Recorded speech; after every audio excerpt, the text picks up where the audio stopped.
President Trump has proposed putting tariffs on 1,300 Chinese products totaling $50 billion in imports for the alleged theft of intellectual property. And in recent days, he's talked about imposing tariffs on an additional $100 billion in Chinese products. The alleged theft of intellectual property is a problem that many agree is destroying jobs, but some people are uncomfortable with the president's strategy and worry about a potential trade war with China.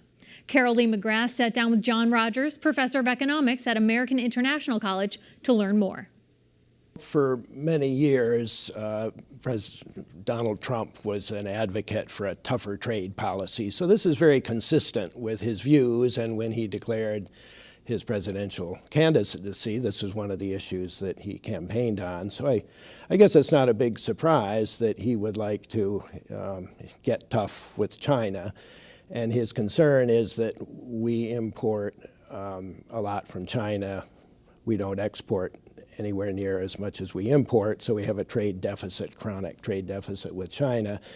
He feels that by raising tariffs on many of the things that we buy from China, he could begin to shrink that trade deficit. But I think more fundamentally, what he would like to do is maybe reconfigure some of these global supply chains. So even companies which are very American, like Nike and Apple, make most of their product in China. If these maneuvers could get them to bring some of their production back to the U.S., I think that's his long-term objective, which he feels would be better for our workers, better for our economy, better for our national security, maybe, because we wouldn't be so dependent on China for supplying basic necessities. So I think it's not just a flash in the pan, it's a pretty coherent long-term strategy. But he is talking about leveling the playing field, and he says that China's trade practices have very much hurt American companies. And can you talk a little bit about the intellectual property and some of the things that go on? I think most people would probably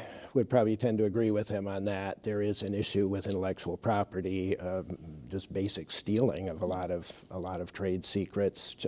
American companies that go into, in order to go into the Chinese market, typically you would have to find a local partner. You work with a local partner. There's a company from Massachusetts, American Semiconductor, that got into this. They were making devices to control wind turbines, green energy, which is a big thing in China. That's an industry of the future that China wants to participate in.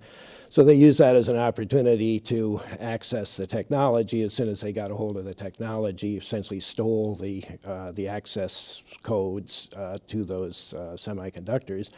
Then they broke off with the American company. Now they can do it themselves. So there is a problem, and that needs to be addressed. I don't personally think tariffs and a trade war are the way to do it. I think the way to do it is through negotiation, and ideally a lot of unilateral negotiation through the World Trade Organization.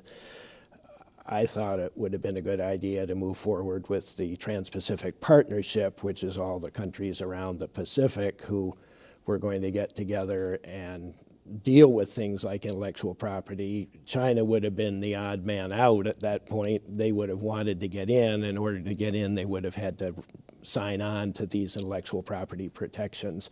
So I think that's a much better way to deal with these things than, in effect, a trade war. But do you think that other countries would have stepped up enough? I mean, don't you think that maybe you need to put the United States first on this and try to protect companies? Many companies and other countries have the same problem. In Europe, there's a lot of anxiety about what the Chinese are doing. They have the same issues that we do. They're an advanced economy, which has already moved into a lot of these new technologies. The Chinese want to get at those technologies. So they're in the same, Japan, they're in the same boat that we are. Right, and how will this affect, for example, soybean farmers? Because now China has come back and said, okay, you're going to do this, we're going to do this. Well, I think the U.S. has a big weakness in that, in this regard, that we are a major agricultural exporter. I'm old enough to remember when Jimmy Carter embargoed shipments of grain to Russia back in the time of the Afghanistan invasion, and that devastated the Midwest. The Midwest went into a depression, agricultural depression, for 5 or 6 years in the 1980s because the Russians just started buying stuff from Argentina and Canada. So we have to be careful. I think these things are very complex. There are a lot of interconnections, unintended consequences that people just need to be very concerned about and careful about. You know, on the other hand, people who back him will say, hey, look, China just reacted by saying that they will cut the auto import tariffs. Well, they reacted because they had to. That was their next move. But I think now the next move is Trump's. Is he going to say, oh, okay, we've got what I want? Which he doesn't, because we're still going to have a big trade deficit and we're still going to have the intellectual property issues. Or does he fire another salvo in this trade war? And I think he's gotten himself into a very dangerous position of going back and forth on these things without creating a framework for long-term negotiation on a ideally multilateral basis rather than these bilateral moves, which he seems to favor. That seems to be his modus operandi, is to do everything one-on-one with other countries rather than to work collaboratively. And do you think working collaboratively will be effective enough and benefit the United States enough? And I think that's sometimes is his point, let's put America first. Do you think that working with other countries is going to benefit American companies and American families? I think in the long run, that's the only way to do it. I think we live in a complex world, and every country has its own idiosyncrasies and its own interests, but I think these issues are common to everybody, and the more we can line up allies and work with them, the better off we're going to be. And this doesn't go into effect right away, right? Well, there's a 60-day period before these things actually kick in, but that's not a lot of time. I mean, they've got to sort this thing out.